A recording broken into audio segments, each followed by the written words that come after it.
Hi guys, welcome back to this new video. So आज इस video में हम कंडीशनल सेंटेंस फॉर्मेशन के बारे में बात करेंगे। लास्ट वीडियो इसका फर्स्ट पार्ट था जो सा आप अपनी स्क्रीन पर देख सकते हो थंबनेल। इसमें हमने 4 सेंटेंस फॉर्मेशन की बात की थी, लाइक सिंपल सेंटेंस किस तरह से बना सकते हो, कंपाउंड सेंटेंस किस तरह से बना सकते हो, complex sentence and the complex compound sentence किस तरह से फॉर्म कर सकते हो। और उसमें बहुत से ऐसे हमने एग्जाम्पल्स भी देखे थे जो आपकी डेली राइटिंग में यूज़ होते हैं ना, जो भी आप टेस्ट लिखते हो डेली बेसिस पर उसमें आप यूज़ करते हो, है ना।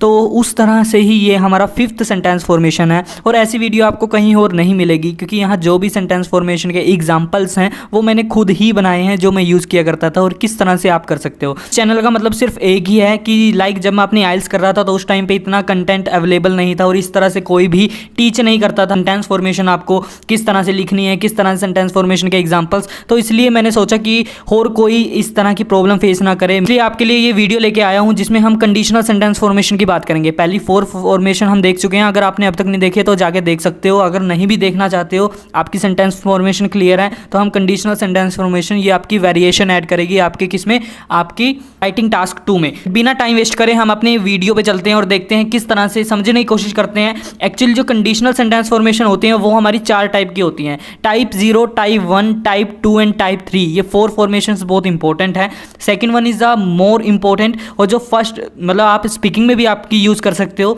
और मैं आपको एक रिक्वेस्ट करना चाहता हूं बिफोर स्टार्टिंग दिस वीडियो कि नीचे मैं डिस्क्रिप्शन में सेकंड चैनल का लिंक दे दूंगा। अब सेकंड चैनल क्यों, है ना, आप इसको भी सब्सक्राइब कर सकते हो। सेकंड चैनल क्यों, actually last year channel hack हो चुका था, जिसके कारण इसकी कई ऐसे फीचर्स हैं वो डिसेबल हो चुके हैं। लाइव क्लासेस का ऑप्शन भी इसमें डिसेबल हो चुका है, तो इसलिए मैं आपको लाइव क्लासेस देना चाहता हूँ। लाइव क्लासेस में क्या देना चाहता हूँ, मतलब जिसका मान लो एग्जाम 18th को है तो मैं 17th को एक लाइव क्लास अटेंड करूँगा, जिसमें आपको बताऊँगा कि कौन कौन से पॉइंट है जो आपको ज़्यादा फोकस रखने हैं, कौन कौन से ऐसे टॉपिक हैं, और कुछ एसेस के हम डिस्कस करेंगे, आइडियाज़ भी डिस्कस करेंगे, वोकैब भी डिस्कस करेंगे, जो आपके लिए यूज़फुल हो सकता है ना। और वो तभी हो सकता है जब मैं लाइव करूं, आपके क्वेश्चंस के आंसर लाइव आपको दूं। तो वो प्लीज़ सेकंड चैनल पे ही हो सकती है, चैनल सब्सक्राइब करके रखो, हो सकता है मैं वहां पर लाइव क्लासेस लेना स्टार्ट कर दूँ। और this approach will be very very useful for you. बिना कोई टाइम वेस्ट करें हम चलते हैं हमारी कंडीशनल सेंटेंस फॉर्मेशन पे। तो भाई ये हमारा राइटिंग टास्क 2 का सबसे मेन पार्ट है, क्योंकि यहाँ हम वेरिएशंस ऐड करेंगे। अब टाइप 0 से शुरू करते हैं। ओके, टाइप 0 हमारा जनरली बेस्ड होता है फैक्ट्स के ऊपर। अब फैक्ट्स क्या होते हैं, कोई भी ट्रूथ होता है वो हमारे फैक्ट्स होते हैं, facts that are generally true, जो जनरली ट्रू होते हैं। अब स्ट्रक्चर की बात करते हैं। स्ट्रक्चर मेन है, इसके एग्जाम्पल के साथ भी देखेंगे स्ट्रक्चर, लेकिन सबसे पहले आप स्ट्रक्चर देखिए। इफ के साथ अगर हम प्रेजेंट सिंपल का यूज़ करें, प्रेजेंट सिंपल का यूज़ क्या है, जिसके एंड में ता है, ती है, ये चीज़ें आ जाए, उसको हम प्रेजेंट सिंपल कहते हैं। ओके, इसका सेंटेंस फॉर्मेशन का अगर इतना तो आपको बेसिक आता होगा, है ना। अगर नहीं आता तो यार पिछली सिंपल जो वीडियोज़ में सिंपल फॉर्मेशन मैंने आपको बताई है, प्लीज़ वो जाके ज़रूर देखिए। उसके बाद फिर इस पर आइए, अगर आपको अब तक प्रेजेंट सिंपल, पास्ट सिंपल, इन चीज़ों के बारे में नहीं पता, फिर उसके बाद हम यूज़ करेंगे present simple. Okay, if plus present simple and the present simple again. Okay, अगर हिंदी में देखते हैं, अगर ये हो तो कोमे का मतलब हमारे पास देन होता है, तो ये होता है। ओके, कुछ एग्जांपल्स देखते हैं जो हम अपनी राइटिंग टास्क में यूज कर सकते हैं। Like examples can be used in writing, जो हम अपनी राइटिंग टास्क में यूज़ करते हैं। Like if children stay with their parents, अगर चिल्ड्रन है वो अपनी पेरेंट्स के साथ रहेंगे, देन कोमे का मतलब हमारे पास देन होता है, then they learn a lot of ethics like code of conduct and about their rituals. अब देखो एक चीज़ देखो, ये हमारा प्रेजेंट सिंपल है, ये हमारा प्रेजेंट सिंपल है, लेकिन ये होल सेंटेंस हमारा एक कॉम्प्लेक्स कंपाउंड सेंटेंस फॉर्म करेगा। ओके, मतलब कॉम्प्लेक्स से भी ऊपर, कॉम्प्लेक्स कंपाउंड सेंटेंस। ओके, तो इस तरह से हम अपना टाइप 0 कर सकते हैं। ऑल्सो आपको टाइप 0 समझ में आ गया होगा, इसके 1-2 एग्जाम्पल और देखेंगे तो आपको पूरा का पूरा क्रिस्टल क्लियर होने वाला है ये, है ना। तो आप सेकंड आइडिया देखते हैं, आइडिया कह सकते हो, या सेकंड एग्जाम्पल देखते हैं। If parents give superior upbringing, कि अगर पेरेंट्स अच्छी तरह से अपने चिल्ड्रन का पालन पोषण करते हैं, to their children, then they get a bright future. तो जो चिल्ड्रन है, अब देखो यहाँ ना मैंने रेफरेंस का यूज किया है। रेफरेंस क्या, दे मैं किसको रेफर कर रहा हूँ, मैं चिल्ड्रन को रेफर कर रहा हूँ। तो ये रेफरेंस हमारी राइटिंग टास्क 2 में बहुत ज़्यादा इंपॉर्टेंट है और एक अच्छा रोल प्ले करती है रेफरेंस, है ना, कि लाइक दे, अब यहाँ मैं चिल्ड्रन भी लिख सकता था, लेकिन फिर वो इतना इंपैक्ट नहीं पाएगा जितना हमारी रेफरेंस पाती है। तो ये चीज़ ध्यान रखो, आपका 25% रेफरेंस से ही कंप्लीट होगा। तो इस तरह से आप अपने कॉम्प्लेक्स कंपाउंड सेंटेंस फॉर्म कर सकते हो। If parents give superior upbringing to their children they get a bright future and the if children have a good academic score, अगर चिल्ड्रन के पास उसका अच्छा एकेडमिक स्कोर हो, then they are eligible for most of the ranked university, तो उसके लिए easy होगा रैंक्ड यूनिवर्सिटी। और चिल्ड्रन, गवर्नमेंट, इन सभी के टॉपिक आप अपने राइटिंग टास्क 2 में यूज़ करते ही होंगे, तो वहीं से मैंने ये चखा।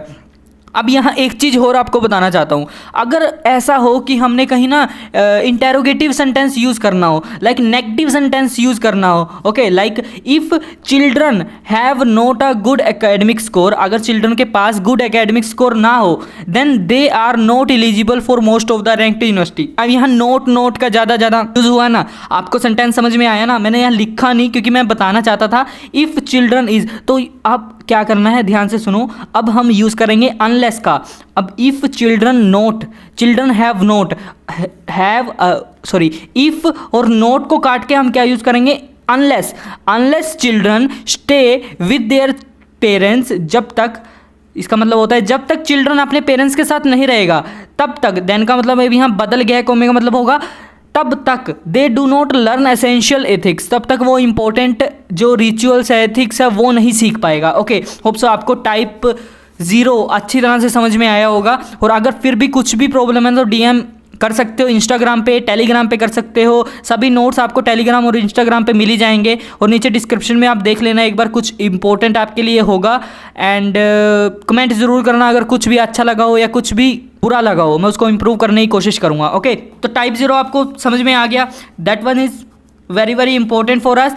लाइक सिंपल सेंटेंस, ये आपको अपना स्ट्रक्चर याद रखो, if plus simple sentence then simple sentence, okay, then after that is the type 1। Type 1 बहुत ज़्यादा इंपॉर्टेंट है, यहाँ मैंने मार्क भी किया हुआ है। अब इंपॉर्टेंट क्यों है, अब वो जाके देखते हैं टाइप 1 पे, और इसको भी अच्छी तरह से क्लियर करने की कोशिश करेंगे। इसकी हिंदी देखो, पहले सेंटेंस स्ट्रक्चर पर जाने से पहले इसकी हिंदी क्लियर करना चाहता हूँ। अगर ये हो, अगर कोई भी चीज़ सिचुएशन हो, अगर ये हो तो वो होगा, है ना, कि अगर ये होता तो वो होता, ये हमारा पास्ट फॉर्म में हो गया। लेकिन टाइप 1 में क्या है, अगर ये हो तो वो होगा, अगर ये होगे या फिर ये होगा तो ये हो सकता है, मतलब 2 कंडीशन से यहाँ पर फॉलो होगी। The first one is the अगर ये हो, अगर हमारे पास ये हो तो ये होगा, ओके, अगर ये करोगे ये हो सकता है, अगर ये होगा तो ये हो सकता है। यहाँ 2 कंडीशन से फॉलो होंगी। आप एक बार पॉज करके वीडियो को पढ़ सकते हो, और अगर फिर भी कुछ समझ में नहीं आ रहा है तो प्लीज़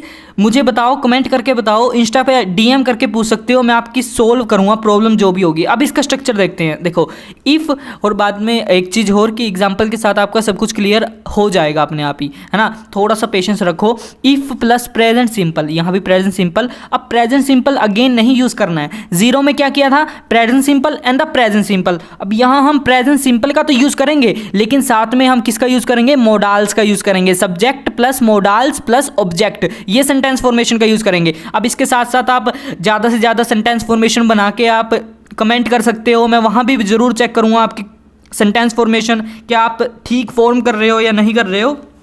और अब इसके एग्जांपल्स देखते हैं जो इंपॉर्टेंट है हमारे लिए, जो हम राइटिंग टास्क 2 में अक्सर यूज़ करते हैं। तो इफ़ गवर्नमेंट इनेक्ट का मतलब होता है लागू करना, अगर government enact some laws, government enacts some laws for whom commit crime, जो भी क्राइम कमिट कर रहा है, द क्राइम रेट में डिक्रीज्ड। अब यहाँ तक हमने सिंपल सेंटेंस का यूज़ किया।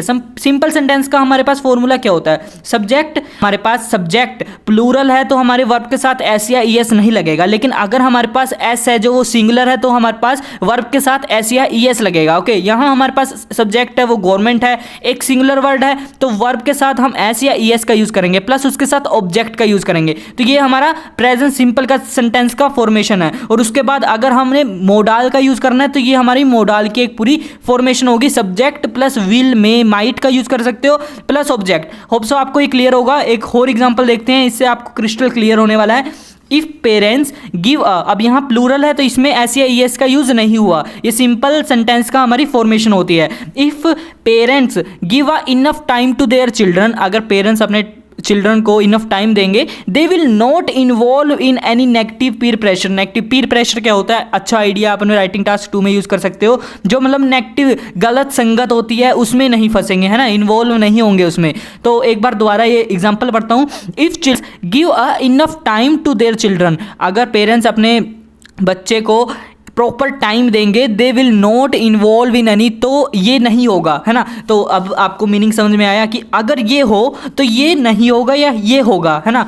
अगर पेरेंट्स अपने बच्चे को, अपने चिल्ड्रन को टाइम देंगे तो ये नहीं होगा। क्या नहीं होगा? वो इन्वॉल्व नहीं होंगे किसी भी नेगेटिव पीर प्रेशर में। ऑप्शन आपको सेकंड भी समझ में आया होगा। अब थर्ड की तरफ चलते हैं। थर्ड हमारे पास एग्जाम्पल है इफ अथॉरिटीज। अब यहाँ मैंने अथॉरिटीज की बात करी, वहाँ पीछे मैंने गवर्नमेंट की बात की थी। तो अथॉरिटीज के साथ हमारे पास सिंगल प्लूरल हमारे पास अथॉरिटी है, तो गिव के साथ एस या ईएस नहीं लगेगा। If authorities give the subsidies to their citizens, अगर अथॉरिटी सब्सिडीज देगी किसको? सिटीजन्स को। दे कुड कर सकते हैं, they could stay peaceful without any stress, तो वो पीसफुल लाइफ अपनी जी सकते हैं without any stress. Okay, and the fourth one, if people have knowledge about their rights, अगर लोगों के पास उनकी राइट्स की पूरी नॉलेज होगी, then they can change the world, वो चेंज कर सकते हैं किसको? वर्ल्ड को चेंज कर सकते हैं। And the fifth one, if government do not take instant action, अगर गवर्नमेंट इंस्टेंट एक्शन नहीं लेगी टू स्टॉप क्राइम, क्राइम को स्टॉप करने में, देन इट विल इंक्रीज, वो इंक्रीज हो सकता है। Okay, it will be increase भी लिख सकते हैं हम। तो इस तरह से हम मोडाल्स का यूज करते हैं। Sixth one and last one example है इस टाइप का। टाइप कौन सा है? टाइप 1 का। तो if teachers teach students with their full, अगर चिल्ड्रन जो टीचर है वो स्टूडेंट्स को पूरे अपने एफर्ट्स के साथ टीच करेगा, then they will get good score, तो वो अच्छा स्कोर लेके आ सकता है। ओके, तो होप सो ये आपका पूरा क्लियर होगा कि टाइप 1 हम किस तरह से कर सकते हैं और टाइप 0 हम किस तरह से कर सकते हैं। एक बार दोबारा रिवीजन कर लेते हैं, रिवीजन ज़रूरी है। फिर उसके बाद हम दो जो रेस्ट ऑफ द हमारे टाइप्स हैं, टाइप 2 एंड टाइप 3, हम उसकी तरफ जाएंगे। तो सबसे पहले तो भाई जो हमारा टाइप 0 होगा ना, वो हमेशा एक फैक्ट होगा। फैक्ट क्या होता है? लाइक जो भी हमारा फैक्ट्स होते हैं वो होगा, मतलब जो भी ट्रूथ होते हैं वो हमारे फैक्ट्स होते हैं, तो उसके ऊपर बेस्ड होगा। तो इसका स्ट्रक्चर देखते हैं, if plus present simple and present simple. Present simple का आपको स्ट्रक्चर बता दिया, subject plus verb plus object. अगर सब्जेक्ट हमारे पास प्लूरल हो तो वर्ब के साथ एस या ईएस नहीं लगेगा। अगर सब्जेक्ट हमारा प्लूरल हो तो एस या ईएस वर्ब के साथ हमारा नहीं लगेगा। अगर सिंगुलर हो तो हम लगा सकते हैं। ओके, और लगेगा ही लगेगा। ओके, तो इसके कुछ एग्जांपल्स हमने देखे। Examples can be used in writing, like first one देखा हमने। अगर मतलब जितने भी एग्जांपल पोज करके आप पढ़ सकते हो, मैं दोबारा नहीं पढ़ूंगा। पहले ही मतलब ज़्यादा टाइम वेस्ट नहीं करना चाहता, आपके लिए टाइम बहुत इंपॉर्टेंट है, तो पोज करके प्लीज़ नोट डाउन कर लो। ये नोट्स आपके एग्जाम से 1-2 दिन पहले काम आने वाले हैं। Okay, the second one is the type 1। Type 1 हम क्लियर कर चुके हैं। इसका सेंटेंस स्ट्रक्चर क्या है?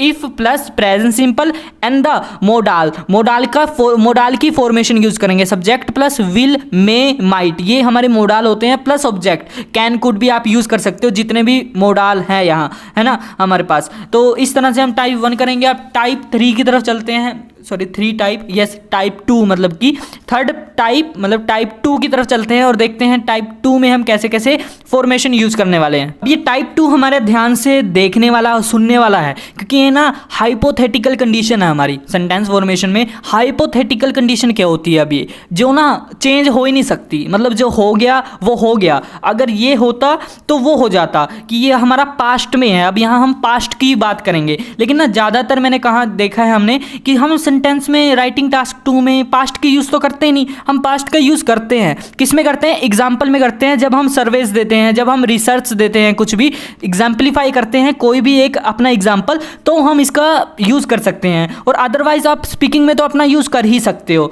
ओके, तो इसका मतलब क्या है? हाइपोथेटिकल कंडीशन है जो हमारी, इसमें हम यूज़ करेंगे अगर ये होता तो ये हो जाता। ओके, इफ पास्ट सिंपल, यहाँ पास्ट सिंपल की बात करेंगे। पास्ट सिंपल का बिल्कुल सिंपल स्ट्रक्चर है। पास्ट सिंपल में सब्जेक्ट प्लस V2 वर्ब की सेकंड फॉर्म प्लस ऑब्जेक्ट, ये हमारा किसका हो गया? पास्ट सिंपल का। ओके, फिर उसके बाद हम क्या यूज़ करेंगे, उसके बाद हम वुड या कुड का यूज़ करेंगे। ये भी हमारा मोडाल्स होता है, ये भी पार्ट मोडाल्स में ही काउंट होता है। Subject plus would could plus object, लेकिन इसमें कुछ भी कैन माइट में इन सब का यूज़ नहीं हो, इसमें सिर्फ हम वुड और कुड का यूज़ करेंगे। ओके, कुछ एग्जाम्पल्स देखते हैं। ये एग्जाम्पल्स आपके लिए यूज़फुल होने वाले हैं क्योंकि इससे ही आपको ज़्यादा अंडरस्टैंडिंग होगी। जो मैंने समझाया है वो भी पूरा क्लियर होगा और ये सभी एग्जाम्पल्स आपको सिर्फ यहीं देखने को मिलेंगे क्योंकि ये हम राइटिंग टास्क 2 में अक्सर यूज़ करते हैं। ओके, सो फर्स्ट एग्जाम्पल देखते हैं। If government made some rules, made हमारा क्या होगी, ये वर्ब की सेकंड फॉर्म, और ये गवर्नमेंट हमारे पास सब्जेक्ट, और ये सम रूल्स ये सब हमारे पास रिमेनिंग पार्ट मतलब कि हमारा ऑब्जेक्ट। तो if government made some rules regarding it, किसके रिगार्डिंग इट, किसी भी चीज़ के, people would not face that problem. अगर कोई भी मतलब कि अब एक चीज़ देखो, if government made some rules regarding जो भी प्रॉब्लम है उसके रिगार्डिंग अगर रूल्स बना चुकी होती गवर्नमेंट पहले ही, तो people would not face that problem, तो लोगों को वो चीज़ फेस नहीं करना। अब देखो एक एग्जांपल और ले लेते हैं, कोविड का ले लेते हैं। अगर कोविड जब कोविड शुरू हुआ था, अगर तभी गवर्नमेंट कुछ ऐसे ऐसे स्टेप्स लेती टू बैन द टूरिज़म्स, अगर कुछ ऐसे भी स्टेप्स लेती, if government made some rules regarding tourism, तो हमें क्या, तो people would not face that problem ना, तो इतना कोविड ज़्यादा होता ही नहीं। अगर गवर्नमेंट पहले ही आपको पता है कि हाँ हो सकती है ऐसी प्रॉब्लम, तो अगर ऐसे स्टेप्स लेती तो ये प्रॉब्लम लोगों को फेस नहीं करनी पड़ती। तो ये हमारा एक जनरल एग्जाम्पल है जो आप स्पीकिंग में यूज़ कर सकते हो। If government and private companies cooperated with each other, अगर जो गवर्नमेंट है और प्राइवेट कंपनीज, आपको पता है कि गवर्नमेंट और प्राइवेट कंपनीज जो हैं वो कोऑपरेटेड कर रही हैं, एक दूसरे के साथ काम कर रही हैं, रेलवेज सेल कर दिया है ना, टाटा की जो भी कंपनीज है वो गवर्नमेंट के साथ अलायंस में काम कर रही है, तो ये कहीं ना हेल्प करती। अगर ये चीज़ अब हो रही है ना, अगर ये 1990 में होती ना, तो India could count as a developed nation, तो इंडिया हो सकता था, है ना, तो काउंट हो सकता था किस में, डेवलप्ड नेशन में, जो अब कहाँ काउंट हो रहा है, थर्ड कंट्रीज में काउंट हो रहा है इंडिया, है ना। थर्ड कंट्रीज मतलब कि डेवलपिंग जो नेशंस है उसमें काउंट हो रहा है। तो ऐसे ऐसे एग्जांपल आप यूज कर सकते हो अपने राइटिंग टास्क 2 में। If people had their rights, अगर पीपल के पास उसके खुद के राइट्स होते, then they would not be finished by everyone, तो वो किसी के भी जरिए फिनिश्ड नहीं हो सकता था। मैं बात कर रहा हूँ पास्ट की। If authorities had more budget, अगर अथॉरिटी के पास ज़्यादा बजट होता इन 90s में, तो they could spend more on the children's education, तो वो चिल्ड्रन के एजुकेशन के ऊपर ज़्यादा स्पेंड कर सकते थे। ये हमारे पास इनफॉर्मल है, इनफॉर्मल एग्जाम्पल है ये हमारे पास। क्यों, इसमें हमने आई का यूज़ किया, आई वी यू, ये जहाँ भी यूज़ होते हैं ना वो हमारा इनफॉर्मल एग्जाम्पल हो जाता है, और ये हमने टास्क 2 में यूज़ नहीं करना है, ये सिर्फ इसके लिए कि आप स्पीकिंग में किस तरह से दे सकते हो। If I von a lottery of 2 crore I could by this, तो मैं ये कर सकता था। ओके, तो होप सो आपको समझ में आया होगा स्ट्रक्चर का पूरा meaning. If plus past sentence, फिर उसके साथ हमें subject plus would could plus object, इसका यूज़ करेंगे। ओके, तो होप सो ये आपको क्लियर होगा। अब हम थर्ड पे चलते हैं। Third one also hypothetical condition है हमारे पास, मतलब that is not at all possible to happen, मतलब कि अब ये चीज़ें ना हो ही नहीं सकती है। जो सेकंड और थर्ड टाइप जो हमने डिस्कस किया ना, वो ऐसे बिहाफ पे डिस्कस किया जो अब हो ही नहीं सकती, क्योंकि पास्ट में है ना, पास्ट कभी प्रेजेंट में आ ही नहीं सकता। तो अगर ये हुआ होता तो वो हो चुका होता। और अब सेकंड और थर्ड में डिफरेंस क्या है, सेकंड में हमने यूज़ किया अगर ये होता तो ये हो जाता, तो ये हो जाता। अगर यहाँ हमने फोर्थ में यूज़ किया अगर ये हुआ होता तो वो हो चुका होता, तो अब तक वो हो चुका होता। If plus past participle plus subject plus would have and could have, उसमें क्या यूज़ किया था, subject would could plus object. अब यहाँ यूज़ करेंगे subject plus would have and could have object. Okay, तो इसी तरह से हम करेंगे। एग्जाम्पल देखते हैं, इसके भी एग्जाम्पल हाईलाइट करना चाहता हूं क्योंकि एग्जाम्पल ही मेन पार्ट है, फोकस है इस वीडियो का। ओके, तो एग्जाम्पल ध्यान से सुनो। अब यहाँ सभी इनफॉर्मल एग्जाम्पल्स की बात करूंगा क्योंकि ये हम अपने राइटिंग में यूज़ नहीं करेंगे, बिल्कुल भी हम यूज़ नहीं करेंगे, ये सिर्फ हम अपनी स्पीकिंग में यूज़ करेंगे। If he had studied well, अगर वो अच्छा पढ़ लिया होता, he would have become a doctor, वो बन चुका होता, डॉक्टर बन चुका होता। If she had informed me, अगर वो मुझे पहले बता देती, I could have helped her, मैं उसकी हेल्प कर सकता था। Okay, if he had been the PM in 1947, अगर वो प्राइम मिनिस्टर होता 1947 में, he would not have done this, वो ये नहीं कर पाता। If I had been the manager, I would not have allowed it. अगर मैं मैनेजर होता तो मैं इसको कभी भी अलो नहीं करते। तो ये कुछ इनफॉर्मल एग्जांपल है हमारे पास, है ना। फॉर्मल देखें, इनफॉर्मल देखें। इनफॉर्मल आप अपनी स्पीकिंग में यूज कर सकते हो। तो टाइप 3 जो हमने डिस्कस किया वो किसके बिहाफ पे किया? इनफॉर्मल यूज कर सकते हैं। असल में ये टाइप 4 है लेकिन इसका नाम टाइप 3 है क्योंकि हमने 0 से शुरू किया। Type 0, type 1, type 2, type 3। अगर आपके पास कभी कोई भी पूछ ले कि कंडीशनल सेंटेंस फॉर्मेशन कितने टाइप्स की होती है तो आप 4 टाइप्स कहोगे। Type 0, type 1, type 2 and type 3। और सो आपको ये सभी मतलब जितने भी सेंटेंस स्ट्रक्चर आपको बताए अच्छी तरह से क्लियर होंगे। इसकी वीडियो पॉज करके नोट डाउन कर लो जो भी चीज़ें मैंने आपको इसमें लिखवाई हैं। इसके नोट्स मैं आपको वीक आफ्टर वीक ही प्रोवाइड कर सकूंगा, एकदम मैं आपको नोट्स नहीं प्रोवाइड कर सकूंगा क्योंकि फिर आप क्या करोगे, आप अपने नोट्स नहीं प्रिपेयर करोगे, है ना। मैं चाहता हूं आप अपने नोट्स खुद प्रिपेयर करो जिससे आपको अच्छी अंडरस्टैंडिंग हो और एग्जाम से पहले आपकी हेल्प करे। तो प्लीज़ मेरा एक काम ज़रूर करना, जो नीचे चैनल का लिंक दूंगा सेकेंड चैनल का, उसको ज़रूर सब्सक्राइब करना। सब्सक्राइब क्यों करना वो मैं पहले भी मेंशन कर चुका हूँ कि यार मैं लाइव कराना चाहता हूँ। इस पर टीचर डिसेबल है अभी के लिए लाइव क्लासेस का, लेकिन मैं थोड़ा सा भी वेट नहीं कर सकता क्योंकि मैं चाहता हूं कि जब भी आपका एग्जाम हो उससे 1-2 दिन पहले आपको कुछ लाइव क्लासेस पर टिप्स वगैरह दी जाए और कुछ आपके प्रॉब्लम सॉल्विंग क्वेश्चंस को सोल्व कराया जाए। ओके, तो होप सो आपको ये वीडियो अच्छी लगी हो। Thank you very much for watching that video. और कमेंट ज़रूर करना यार, आपका एक भी कमेंट मेरे लिए बहुत ज़्यादा वैल्यूएबल होता है क्योंकि जब भी आपका एक कमेंट मुझे मिलता है मैं ये सोचता हूँ, थोड़ा थोड़ा मोटिवेट होता हूँ, जिससे मैं ज़्यादातर कंटेंट अपलोड करने की कोशिश करता हूँ। तो thank you very much for watching that video. We will be back with another one. और नेक्स्ट वीडियो में हम बात करेंगे कि किस तरह से हम ओवरऑल लिख सकते हैं किसी भी टास्क 1 का, किस तरह से हम कंक्लूजन लिख सकते हैं किसी भी टास्क 2 का। तो hope so these videos also be very very important for you. So thank you very much for joining us. We will be back with another one.